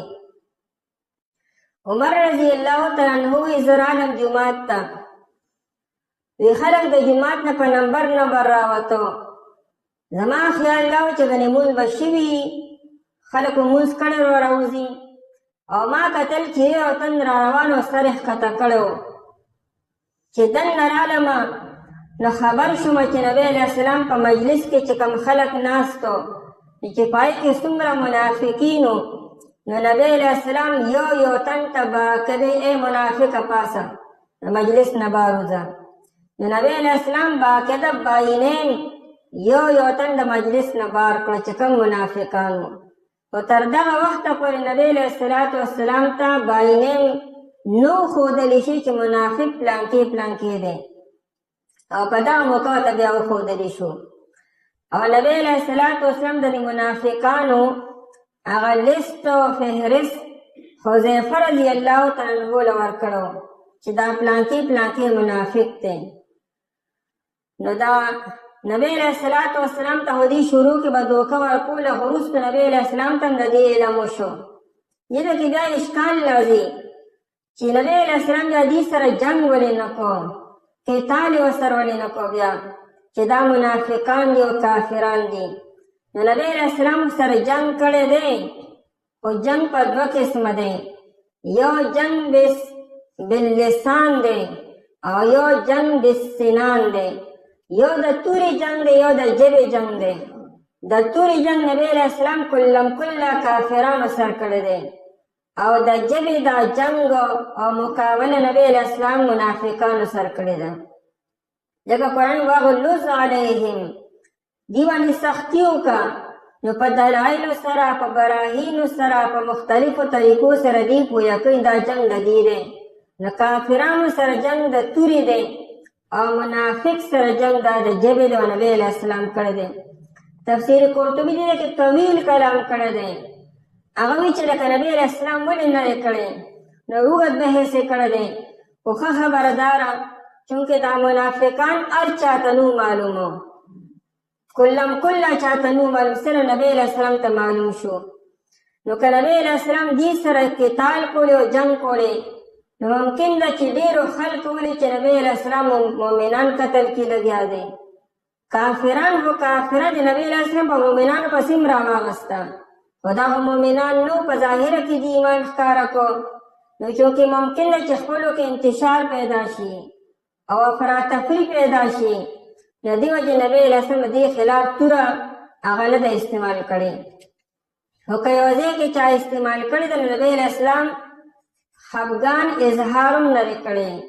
لکه عمر رضی الله تعالی عنہ هغه یو منافق قتل کړو دا ذکر به سورة النساء کې انشاءالله تعالی راځي به چې هغه د نبی علیه السلام د فیصلې نه بعد د عمر رضی الله تعالی عنه له فیصله راوړې وه او عمر رضی الله عنه ته یهودي ووی چې زموږ منځ کې فیصله نبی علیه السلام وکړه او دا منافق بیا تاله راغی نو عمر رضی الله عنه ووی زه ټیک ته زه فیصله کوم او توره یې راوړه او د هغه نه سر قلم کو او بیا دا ووی چې د نبی علیه السلام د فیصلې نه بعد د عمر فیصله هم دکه ده بیا نو دا منافقان بیا راغلو نبی علیه السلام ته ډېر غټ شکایت وکړو چې دا عمر زیاتي وکړو او د تیزي وکړه او زموږ د ملګري دا خیال او مقصد نه نو نبی علیه السلام هېڅ هم داسې څه د عمر خلاف او د عمر خلاف څه ایکشن وانه غوښتو چې دا تاسو وکړو ولې داسې وکړو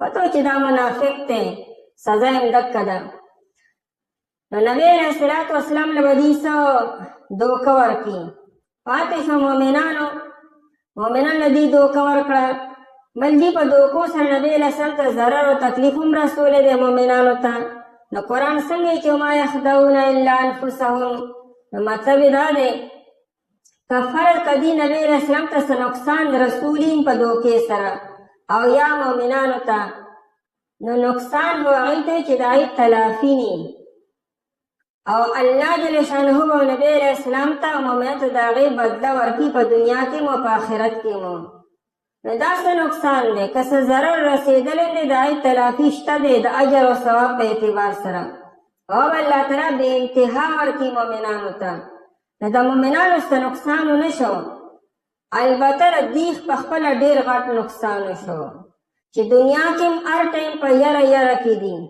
هر ټایم دی په یره کې دي او په آخرت کې خو ډېر خطرناک عذاب دی د دنیا دا ژوند هم د دې د اطمینان نه دی لکه راغله شي سوره توبه کې چې کله هم یو آیت نازل شي نو دې سر یره شي چې زموږ باره کې خو نه ده راغلی یره زموږ نومونه خو نبی علیه السلام ته نه دي ښودلي اصله نبی علیه السلام اعلان وکړي چې پلانکې منافق دی نو هر ټایم به دې سر یره وه د دنیا ژوند هم د بې اطمینانۍ دی او بېچیني ده او آخرت کې خو بل شانتې عذاب دی نو وما یخدعون الا انفسهم او دې دوکه نه ورکوي مګر ځانونه خپلو له ځکه چې وبال د دې هر څه په دې باندې راځي ان وبال خداعهم د دې د دوکو د فساد د وبال او نقصان د هم په دې باندې نازلېږي به لیکن وما یشعرون او دې نه پوهېږي قرآن کریم یشعرون وي او لا یعلمون یو نه وي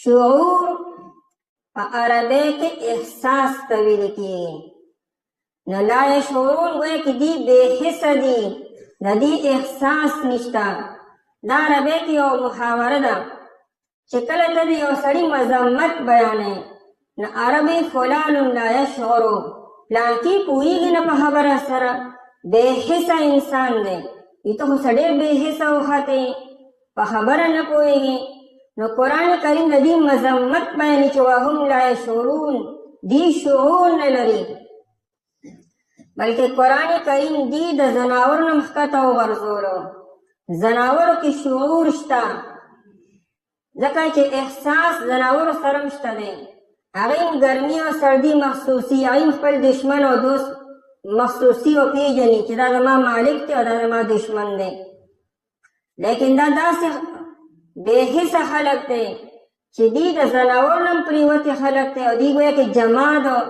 او د ګټو په شانتې دي وهم لا یشعرون دوی پوهېږي نه دې شاعر ته شاعر ولې وي شاعر حساس ډېرې دې په باریکو خبرو باندې پوهېږي دې انسان دې بدن ته مشاعر ویل کېږي ځکه په دې سره انسان محسوسول کی نو قرآن کریم دې د حس نه انکار وکړو چې دې کې سره حس هم نشته دی وهم لا یشعرون او دې پوهېږي نه دې شعور نه لري فی قلوبهم مرض په زړونو د دې کې مرض دی د دې په زړونو کې مرض دی مرض په عربی کې دا هر هغه حالت چې انسان ته کله راشي د انسان د اعتدال د حد نه وځي د انسان صحت خراب شي د اعتدال نه ستا مزاج ووتو بې اعتدالي پکې راله دې ته ویل کېږي مرض. نو د دې په زړونو کې مرض دی. مرض عامه بیماریو ته ویل کېږي چې بدن خراب شي، کمزوري شي. او دلته کې د مرض نه مراد د عقیدې مرض دی چې د دې عقیده خرابه شوې ده. د عقیدې د خرابوالي نه تعبیر په مرض سره وکړو، ځکه مرض په دغه معنا هم راځي.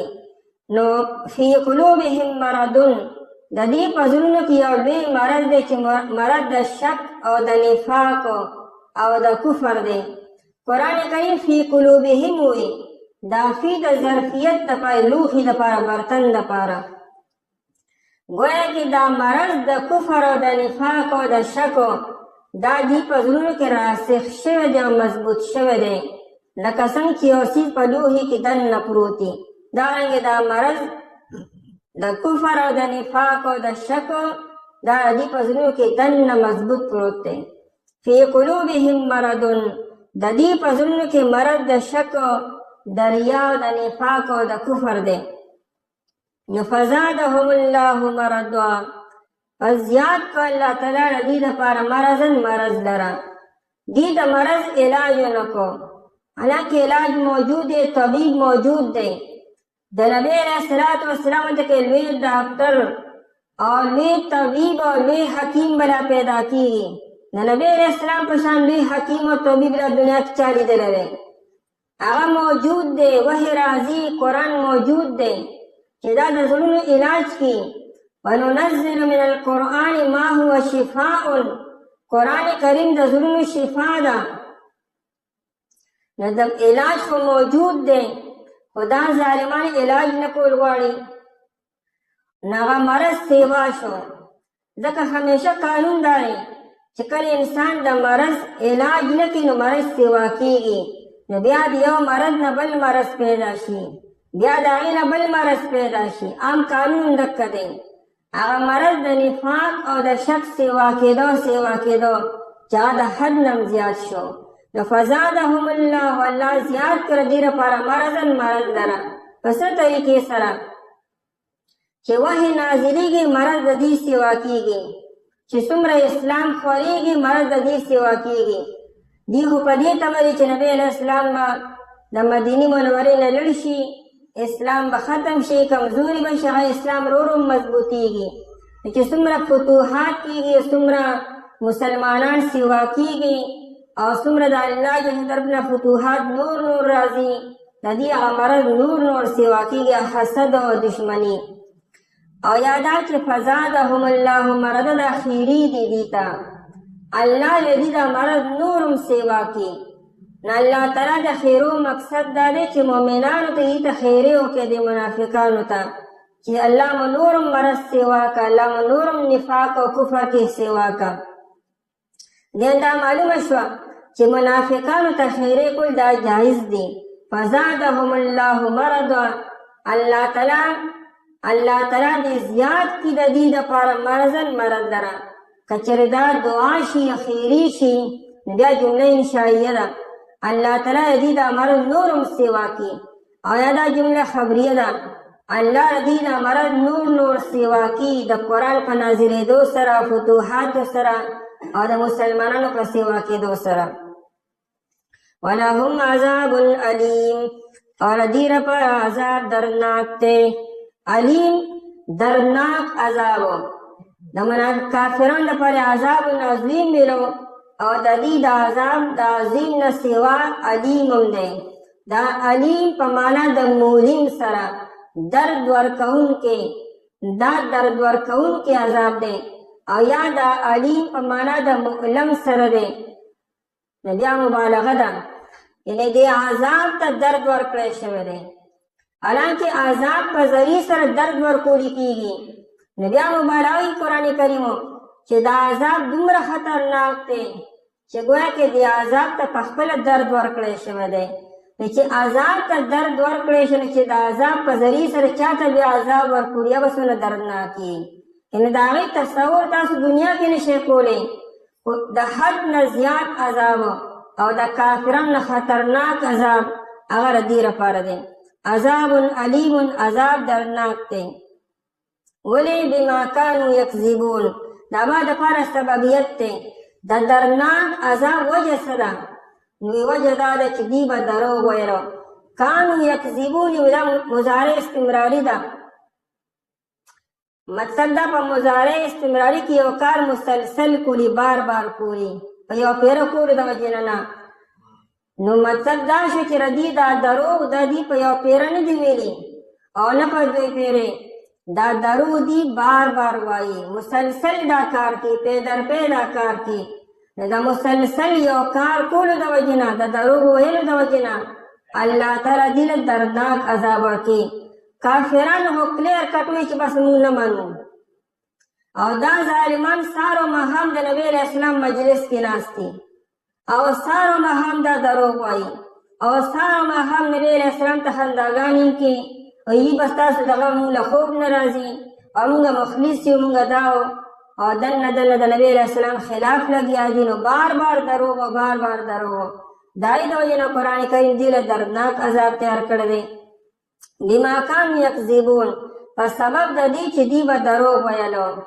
اشکال دا دی چې دا دروغ دومره لوی ګناه دی چې د دې وجې نه دوی له دردناک عذاب ورکړي حالانکې دروغ مؤمنان هم وایي مسلمانان هم دروغ وایي نو صرف د دروغو د وجې نه په دې کې دوه خبرې شوې یو خو دا چې کفر دی پکې نفاق دی پکې او دویم د نفاق او د کفر نه بعد دروغ ویل هم دي نو دا دروغ چې کله کفر سره یو ځای شي نو عذاب یې نور هم سیوا کو نو د نفس عذاب خو د کفر د وجې نه دی او دا دردمن کېدل دا ردي د دروغو د وجې نه نو دروغ ردي په عذاب کې نور هم اضافه وکړه نو بما کانو یکذبون یې ځکه وایي دې دوکه ورکوي الله تعالی لره او هغه کسانو لره چې ایمان یې راوړی دی او دې دوکه نه ورکوي مګر ځانونه خپلو لره او دې نه پوهېږي په زړونو دې کې لوی مرض دی پس زیات کو الله تعالی دې لپاره مرض